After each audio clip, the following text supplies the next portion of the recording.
Hey guys, it's Mike here again with Viper Paranormal, and today we're going to be talking about auxiliary ghost hunting kits and how to build one.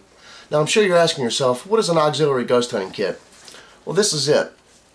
It's a bag of auxiliary items that you can use on your paranormal investigations that are not generally associated with paranormal investigation. Now the cool thing about these items are they're all small, compact, and you've probably got them laying around your house. Okay guys, now let's open up our kit and see what we've got inside. First thing we're going to look at is powder. Now you can use talc powder like this, you can use baby powder or flour, anything like that. And if you've got claims of footsteps or it sounds like people are walking around, you can go to that area and sprinkle a little bit on the ground and see if you can capture any anomalous footprints. Also, you can take a little bit of this and sprinkle it on a countertop or tabletop and set an object on top of it and invite whatever's there to try to move it. And you'll have evidence left behind by the streaks in your powder. Now, a lot of people ask me, Mike, what does it take to be a paranormal investigator? Well, it takes a couple things. First off, you can't scare easily. And second, you've got to have balls.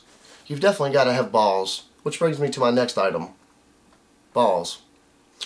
Now, a lot of times when we're on investigations, we'll have claims of people get dizzy or, you know, they feel like their equilibrium is off. And a lot of times that's because the floors are uneven.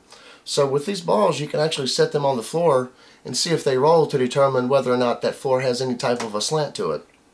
Also, since these objects do move very easily, you can use them as trigger items by setting it down and asking someone to try to move it.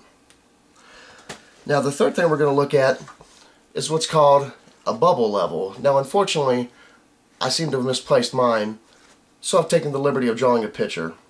Now basically what this is, it's just a level, it's got liquid in it, and when you set it on a surface, there's a little bubble in there that's going to move from side to side and tell you whether your floor is level or not. These are very handy and very cheap.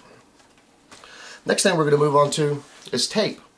Now you can use black electrical tape or you can use masking tape, and the reason we use these is, let's say for instance we've got some objects set up and we're leaving the room and we want to see if they move. Well, we can actually take our tape and stick it right next to it and mark our spot.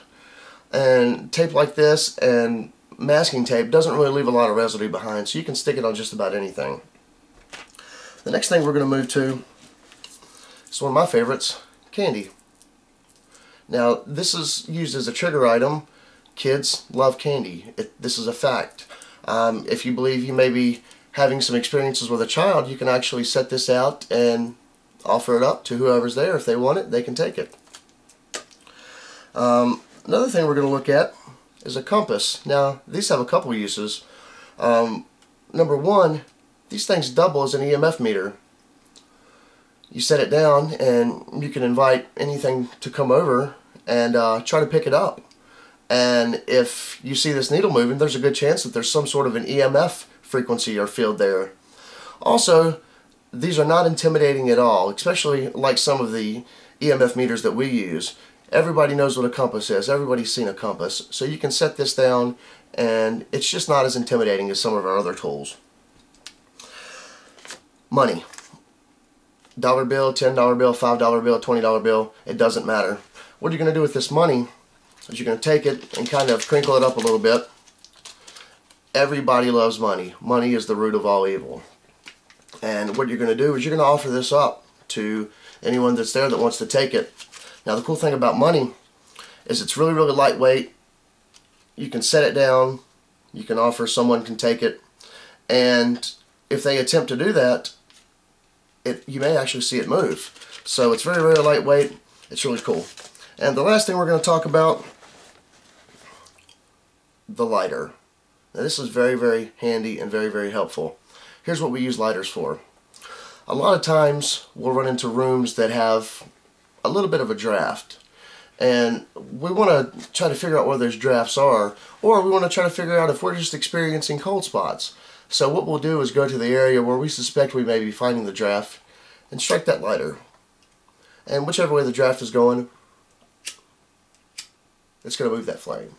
So that's the auxiliary ghost hunting kit and how to build one. Well, there you have it. An auxiliary ghost hunting kit and how to build one.